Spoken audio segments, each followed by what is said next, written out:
Hello students, आज से हम क्लास 11 की बिजनेस स्टडीज का चैप्टर 2 शुरू करेंगे। पिछले 2 लेक्चर्स में हमने चैप्टर 1 कवर किया था।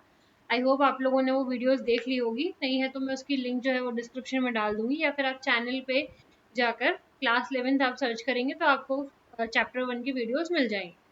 तो चलिए यहाँ से आज अपन चैप्टर 2 शुरू करते हैं, जिसका नाम है फॉर्म्स ऑफ बिजनेस ऑर्गेनाइजेशन। कल हमने पिछले लेक्चर्स में हमने ये समझ लिया था कि बिजनेस क्या होता है, कॉमर्स क्या होता है, ट्रेड क्या होता है, ये सब हमने अच्छे से समझा था। ठीक है, अब हम ये समझेंगे कि बिजनेस हम किस किस तरीके से कर सकते हैं, क्या क्या हमारे पास ऑप्शंस हो सकते हैं बिजनेस करने के। समझ रहे? जैसे कि मैं मतलब मैं एक शॉप खोलकर बैठ रही हूँ, या फिर मैं एक कंपनी ओपन करूँ, या फिर मैं पार्टनरशिप फर्म ओपन करूँ। बिजनेस तो मुझे करना है, बिजनेस तो है। एट द एंड मैं करूंगी तो बिजनेस ही, पर मैं बिजनेस किस फॉर्म में करूंगी वो आज हम समझेंगे। तो बहुत सारे फॉर्म्स होते हैं बिजनेस के, जैसे कि सोल प्रोप्राइटरशिप, मतलब कि अगर मैं अकेले खुद से बिजनेस कर रही हूँ और इसमें कोई एक्ट एप्लीकेबल नहीं होता, मतलब कि जो सोल प्रोप्राइटरशिप है वो किसी एक्ट से गवर्न नहीं होती है। ठीक है। जॉइंट हिंदू फैमिली बिजनेस है, जॉइंट हिंदू फैमिली का एक अलग से एक्ट होता है।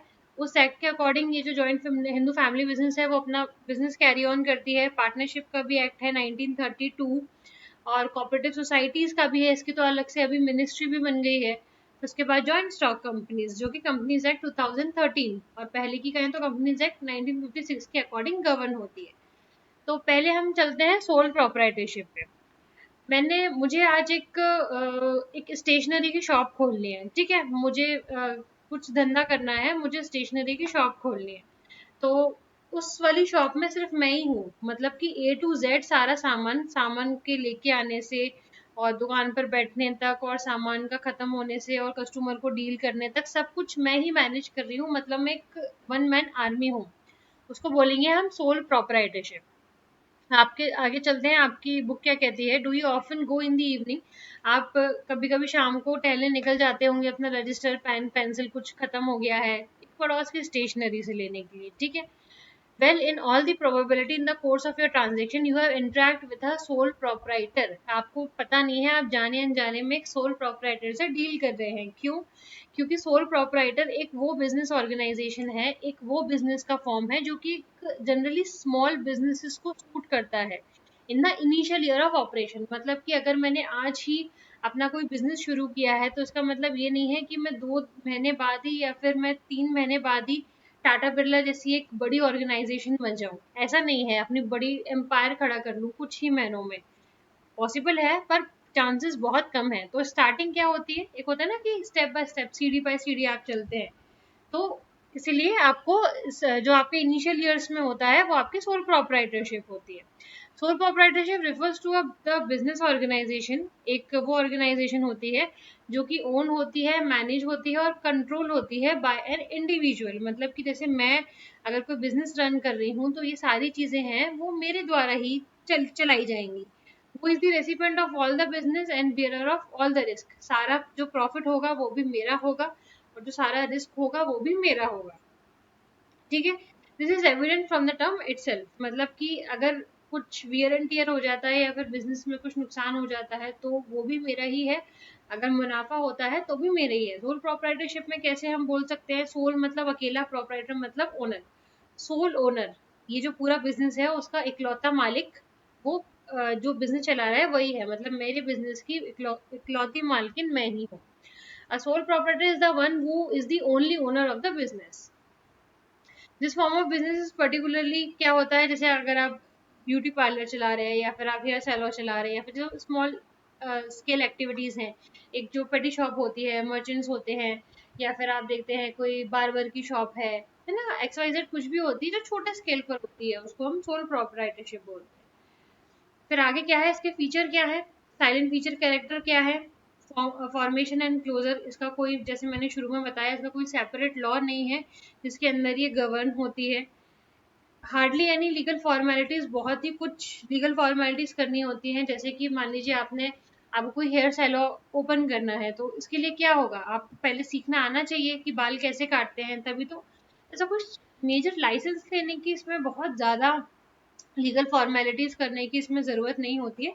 आप इसको ओपन भी इजीली कर सकते हो और आप इसको क्लोज भी इजीली कर सकते हो।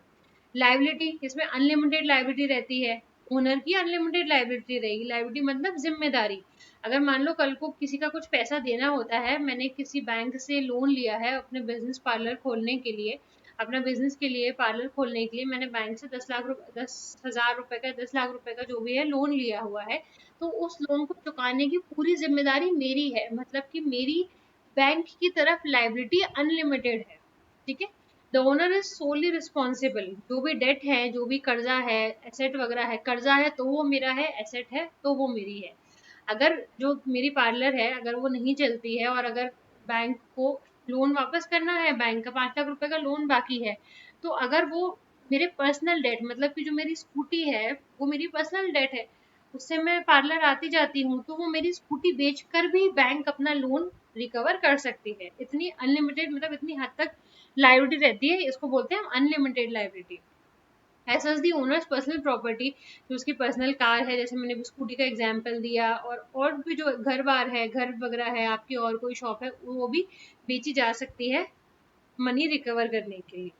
सपोज करिए कि एक XYZ ड्राई क्लीनर की शॉप है, एक सोल प्रोपराइटर की है, 80,000 at a time of dissolution, but its assets are only 60,000। वही मैंने भी एग्जांपल दिया, आपकी जो लाइबिलिटी है, जो टोटल लाइबिलिटी है वो 80,000 की है, पर जो आपकी बिजनेस की एसेट है वो सिर्फ 60,000 की है।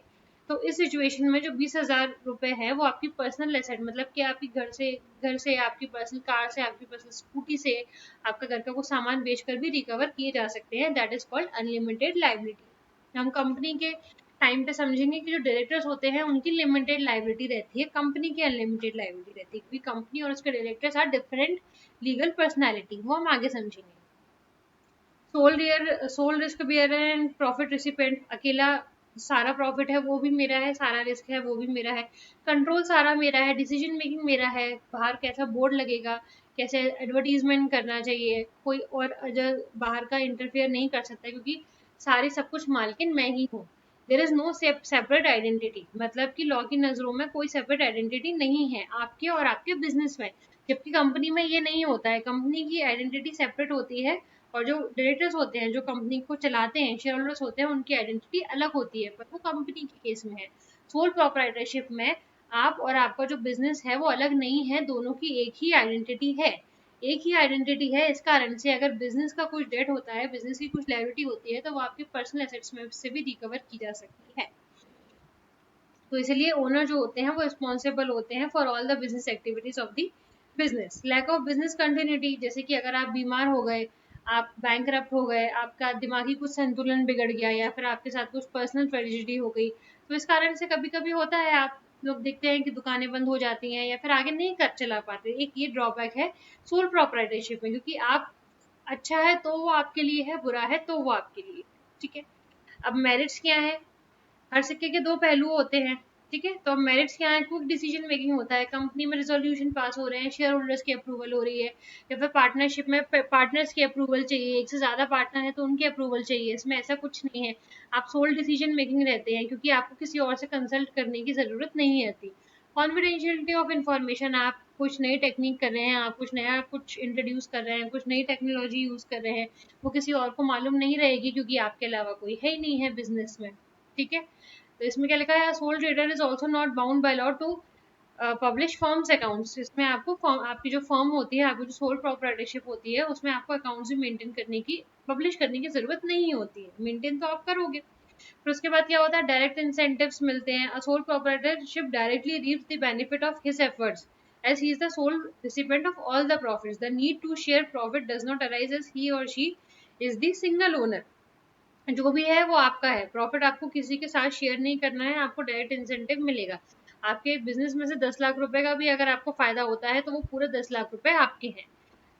फिर क्या है, सेंस ऑफ अकम्पलिशमेंट, आपने पूरा इतना जो बिजनेस है, इतना बड़ा बिजनेस जो शुरू किया है, जिसमें ग्राहक आना चालू होगा, बहुत अच्छे तरीके से आना चालू हो गए हैं, वो किसकी मेहनत से है, वो मेरी मेहनत से, मैंने किसी और की हेल्प नहीं ली है उसमें। तो सेंस ऑफ अकम्पलिशमेंट भी होता है कि हाँ देखो मैंने कर दिखाया, ठीक है। सक्सेस वाली जो चीज होती है, सेल्फ सेटिस्फेक्शन होता है, एक सेंस और एक फीलिंग ऑफ कॉन्फिडेंस आता है हमारी एबिलिटी पे कि हाँ हम कर सकते हैं। Ease of formation and closure, वही कि इसमें कोई सेपरेट लॉ से गवर्न नहीं होता है, तो आप इजिली उसको ओपन कर सकते हैं और इसलिए उसको क्लोज भी कर सकते हैं. Sole proprietorship is the least regulated form of business. It is easy to start and close the business as per the wish of the owner. Limitations है. लिमिटेशंस क्या है? लिमिटेड रिसोर्स रहता है, मतलब कि आपका बिजनेस अभी आपका पार्लर है, हमने शुरू से पार्लर का एग्जांपल लिया है, तो आपका पार्लर है वो उतना अभी चलता नहीं है, तो बैंक भी थोड़ा सा हिचकिचाती है कि यार कैसे लोन दे. आपका अगर पार्लर कुछ आप कैरी नहीं कर पाए, कल को अगर कुछ हो गया तो फिर हमारा पैसे का क्या होगा? आपके पास पर्सनल एसेट है या नहीं है जिसको बेचकर हम अपनी जो पैसे हैं वो हम रिकवर कर सकते हैं, है ना? तो एक लिमिटेड रिसोर्सेज वाली बात होती है. लिमिटेड होते हैं. Banks and other lending institution hesitate करते हैं लोन देने में. एक साइज भी आप एक लिमिट तक ही ग्रो कर पाते हो, क्योंकि अकेले इंसान कहाँ कहाँ पर घूमेगा, है ना? फिर उसके बाद limited life of business concern. जब तक आप हो, जब तक आपकी हेल्थ है, जब तक आपके हाथ पैर काम कर रहे हैं, तब तक ही वो बिजनेस चलेगा. अगर इनकेस बैंक्रप्सी आ जाती है या फिर आपके कोई पर्सनल आपको कोई हार्म पहुंचता है तो इस कारण से आपके बिजनेस भी इफेक्ट होगा. अनलिमिटेड लाइबिलिटी, अभी हमने समझा, जो भी है वो आपका है. आपकी पर्सनल एसेट भी अटैच की जा सकती है बैंक का लोन रीपे करने के लिए. ठीक है. Major disadvantage of sole proprietorship is at the owner के पास अनलिमिटेड लाइबिलिटी होती है. अगर बिजनेस फेल हो जाता है या फिर बिजनेस जैसा हम चाहते हैं वैसा काम नहीं करता तो ओनर की पर्सनल एसेट से भी मनी रिकवर की जा सकती है. This is why sole proprietor is less inclined to take risk in the form of innovation and expansion. मैंने अगर मान लो कोई एक नया चीज चालू करी, मैंने कोई नया प्रोडक्ट मार्केट में लॉन्च किया. प्रोडक्ट ऐसी तो लॉन्च हो नहीं जाते हैं. अगर वो नहीं चला तो क्या होगा? अगर कंज्यूमर्स ने उसको पसंद नहीं किया तो क्या होगा? मेरी तो पूरी पूरी चली गई. अब मैं कहाँ से लेकर आऊंगा? बैंक को तो मुझे लोन देना है. बैंक को तो मैं ये नहीं बोल सकता कि मेरी आगे जो मैंने नया प्रोडक्ट के लिए आपसे लोन लिया था वो नहीं चला है तो आप मेरा लोन वापस कर दो या फिर आप मेरा वो प्रोडक्ट ले लो. ऐसा तो नहीं हो सकता. नेक्स्ट है लिमिटेड मैनेजेरियल एबिलिटी. मतलब कि आप एक ही चीज में परफेक्ट हो सकते हो. मतलब आप, जैसे मैं पढ़ाने में हूँ तो मैं जरूरी नहीं है कि मैं मार्केटिंग में भी अच्छी हो सकती हूँ, है ना? मेरी एडमिनिस्ट्रेटिव स्किल्स अच्छी हो सकती है, ऐसी बात नहीं है. तो आपको दूसरे लोग भी रखने पड़ेंगे अपने बिजनेस को आगे बढ़ाने के लिए, वरना आपका बिजनेस एक लिमिटेड तक ही ग्रोथ करेगा. The owner has to assume the responsibility of varied managerial skills. मतलब एक ही बंदे को सारा काम करना है. the decision making may not be balanced in all the cases, है ना? आपको कभी कोई चीज आती है, आप डिसीजंस भी गलत हो जाते हैं. एक सिंगल बंदे के ऊपर इतना सारा लोड रहता है, आप को आते हुए भी कभी कभी हम गलत कर जाते हैं प्रेशर के कारण. लिमिटेड रिसोर्स है तो फोर प्रोप्राइटरशिप में not be able to employ and retain talent and ambitious employees. पैसे भी तो देने पड़ते हैं. अगर आप कोई एम्प्लॉय को रखोगे, चलो आप सारी चीज़ों में आप एक्सपर्ट नहीं हो, आपने सोचा कि चलो मैं एम्प्लॉय रख लेता हूँ. अगर आप एम्प्लॉय रखोगे, आपका बिजनेस नहीं चला तो उसको तो सैलरी आपको देनी है. वो ये थोड़ी ना बोलेगा कि सर आप का लॉस हुआ है तो आप मुझे सैलरी मत दो. ऐसा थोड़ी ना है. क्यों? क्योंकि जब आपको प्रॉफिट होता है तो आप उसको एक्स्ट्रा सैलरी देते हो? नहीं देते. टू एंड फ्रो चीजें हैं. तो सोल प्रोप्राइटरशिप सफर्स फ्रॉम बहुत सारी आउटकमिंग्स हैं एंटरप्रेन्योर्स के फॉर्म पर because of the inherent advantages. It requires less amount of capital. मतलब मैंने बहुत सारी शॉर्टकमिंग्स है पर बहुत सारे लोग इसी को ही ऑप्ट करते हैं. क्यों? क्योंकि उसके कुछ एडवांटेजेस भी हैं. आपको किसी के पास जाना नहीं है, दिमाग पच्ची नहीं करना आपको, एक फ्रॉड होने का भी चांस नहीं रहता है, कॉन्फिडेंशियलिटी का भी रहता है, आप अपनी मर्जी के मालिक होते हो. It is best suited for business which are carried on a small scale and where consumer demands personalized service. बाल कटवाना है, आपको कोई पर्टिकुलर टाइप की ड्रेस लेनी है या फिर स्टेशनरी परचेज करनी है, सो एंड सो जो भी चीज़ें हैं, तो अगर एक पर्टिकुलर टाइप की अगर आपकी कंज्यूमर डिमांड की अगर आपका प्रोडक्ट है तो soul proprietorship is best for you. चलिए आगे चलते हैं. सेकंड हमारा है, जो भी अगर आपके पास कोई भी आपके डाउट होंगे तो आप मुझे कमेंट सेक्शन में ज़रूर पूछिएगा. नेक्स्ट है हमारा बिजनेस ऑर्गेनाइजेशन HUF. HUF एक स्पेसिफिक बिजनेस ऑर्गेनाइजेशन होता है जो कि सिर्फ इंडिया में फाउंड होता है. ठीक है. ये ओल्डेस्ट बिजनेस ऑर्गेनाइजेशन है. इसमें क्या होता है कि मेंबर्स को इसमें HUF जो बिजनेस होती है उसमें पार्टनरशिप बाय बर्थ से मिल जाती है. आपको कोई इसमें इंटरव्यू देने की जरूरत नहीं है या फिर आपको इसमें कोई क्वालिफिकेशन करने की जरूरत नहीं है, क्वालिफाई करने की जरूरत नहीं है. सिर्फ एक ही क्वालिफिकेशन है कि आपको उस फैमिली में बर्थ लेना होगा. ठीक है. It is govern by Hindu law. It is basis of membership in the business birth से होता है. ठीक है. और 3 सक्सेसिव जनरेशन तक मेंबर बन सकते हैं. मतलब अगर कोई 4th जनरेशन है तो वो अभी मेंबर नहीं बनेगी, क्योंकि एक टाइम में 3 ही जनरेशन मेंबर बन सकते हैं.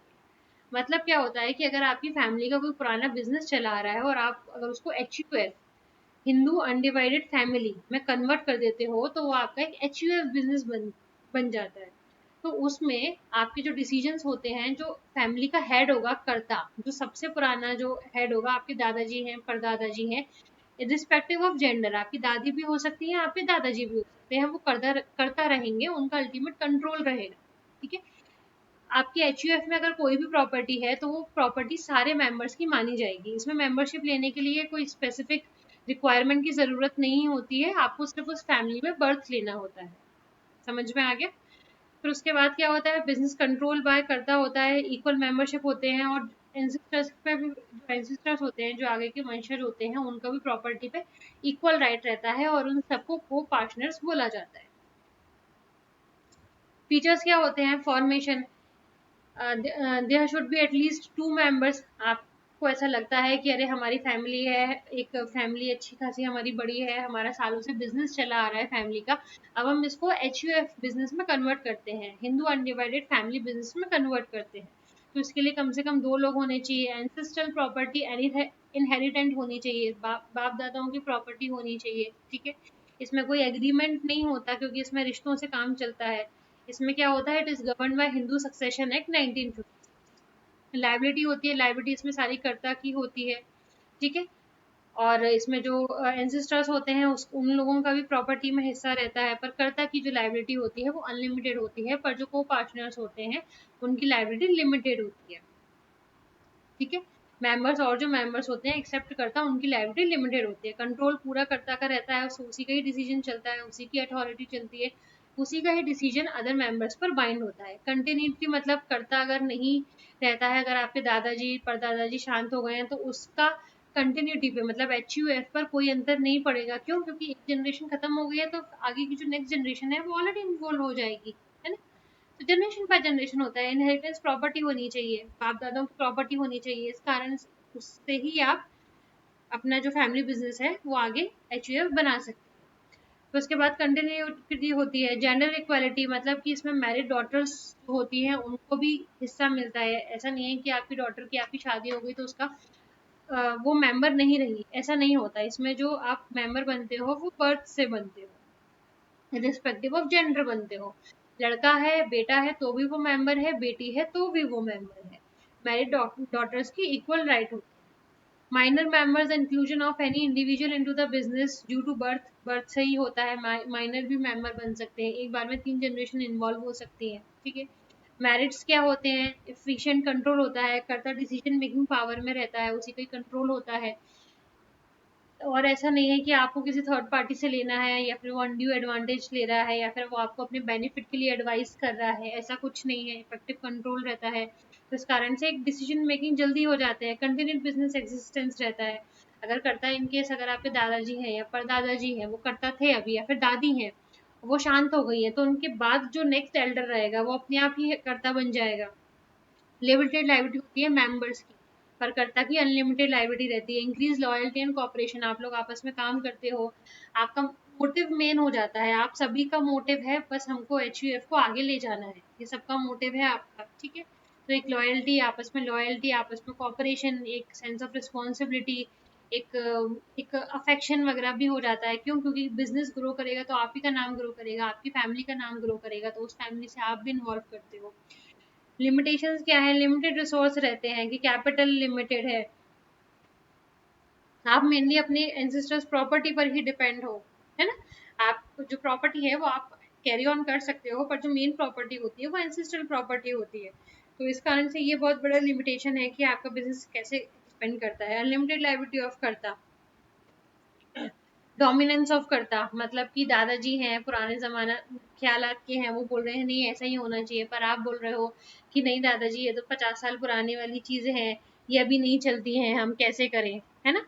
ठीक है, तो आगे चलते हैं। फिर क्या है, limited managerial skill, managerial skills limited हो जाते हैं कि आप कर्ता का ही पूरा डोमिनेंस रहता है इस पे, क्या करना है क्या नहीं करना है, ये कर्ता ही डिसाइड करता है ना। तो एक लिमिटेड मैनेजरियल स्किल्स हो जाते हैं कि कर्ता can not be an expert, आप जरूरी नहीं है कि जो करता है वो एक्सपर्ट हो सारी चीजों में, ये भी कोई जरूरी नहीं है। उसको कुछ चीज आती है, उनको कोई चीज नहीं आती है, तो इनएबिलिटी भी हो जाती है। डिसीजन उनको ही लेने हैं, कभी उनको कोई चीज़ आ रही है नहीं आ रही है, कोई भी चीज़ होती है, अगर आप उनको उस टाइम पर एडवाइस करते हो तो फैमिली में डिस्प्यूट्स होने के चांसेस रहते हैं। ठीक है। The joint Hindu family business is on decline because of the diminishing number of joint Hindu families in the country. Family nuclear होती जा रही है, काम धंधे उतने रहे नहीं हैं, तो लोग बच्चे बाहर चले जाते हैं, वो सब है, तो आप इकट्ठा रहोगे नहीं। एंसेस्ट्रल प्रॉपर्टी आजकल किसी में इतनी वो भी नहीं रहती है कि हम एंसेस्ट्रल प्रॉपर्टी को एक साथ रखें। सब चीजें, सब लोग जो है वो अपना हिस्सा लेकर बाहर होना चाहते हैं, सब लोग अपना इंडिविजुअल एक स्पेस चाहते हैं, है ना। तो ये हमारा खत्म हुआ HUF। आई होप आप लोगों को समझ आया होगा। अब नेक्स्ट क्लास में पार्टनरशिप को डिस्कस करेंगे। ठीक है। आप लोग ये पढ़कर आइएगा, अगर कुछ डाउट हो तो वो आप जरूर पूछिएगा। चलिए मिलते हैं अगले क्लास में। Thank you.